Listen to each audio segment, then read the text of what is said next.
বড় সাফল্য পেল দক্ষিণ দিনাজপুর জেলার পুলিশ।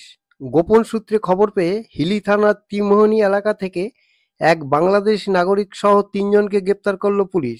অভিযোগ, শ্যাম কুমার সাহা নামে এক বাংলাদেশি নাগরিক অবৈধভাবে ভারতে প্রবেশ করে বসবাস করছিলেন। তাকে আশ্রয় দেওয়ার অভিযোগে অমৃত দাস নামে এক ভারতীয় নাগরিককে গ্রেপ্তার করা হয়েছে। এছাড়া ভুয়ো প্যান কার্ড, আধার কার্ড ও ভারতীয় ব্যাংকের পাসবুক তৈরি করে দেওয়ার অভিযোগে কিসমত দাপট এলাকার বাসিন্দা অলোক পালকেও আটক করেছে পুলিশ। এসপি হেডকোয়ার্টার বিক্রম প্রসাদ এক সাংবাদিক সম্মেলনে জানান, ধৃতদের আদালতে পেশ করা হবে। পুলিশের পক্ষ থেকে তদন্ত শুরু হয়েছে।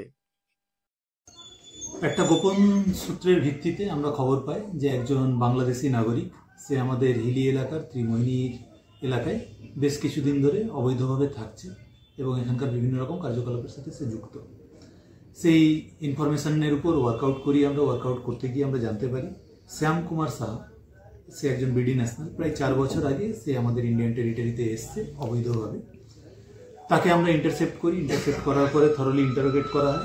ইন্টারোগেশনে জানা যায় সে হিলি এলাকারই অমৃত দাস বলে একজন ব্যক্তি, তার বাড়িতেই শেল্টার নিয়েছে, তার ফিশ ফার্ম, সেখানে শেল্টার নিয়েছে এবং সেখানেই সে মাছের দেখাশোনার কাজে নিযুক্ত রয়েছে। তো আমরা এই অমৃত দাসকেও ডিটেইন করি এবং তাকে জিজ্ঞাসাবাদ করে জানা যায় যে তিনি এই ব্যক্তিকে শেল্টার দিয়েছিলেন। আরও ফার্দার ইন্টারোগেশনে আমরা যেটা জানতে পারি যে এই শ্যাম কুমার সাহা এই অমৃত দাসের সহযোগিতায় তার আধার কার্ড এবং প্যান কার্ড তৈরি করেছেন ইন্ডিয়ান।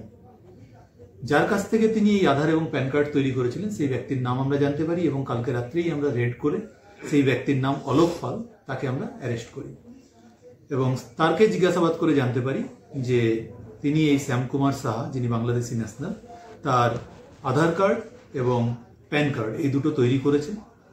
তার জন্য তিনি বেশ কিছু টাকা চার্জও করেছেন।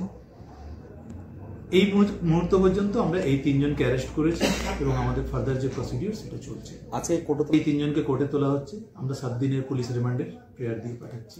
এখনো পর্যন্ত আমরা যেটা পেয়েছি যে এই ধরনের বেশ কিছু র্যাকেট ওখানে চলছে, তবে এই র্যাকেটের সাথে যুক্ত প্রত্যেকটা লেয়ারের প্রত্যেকটা অভিযুক্তকে আমরা ধরতে পেরেছি।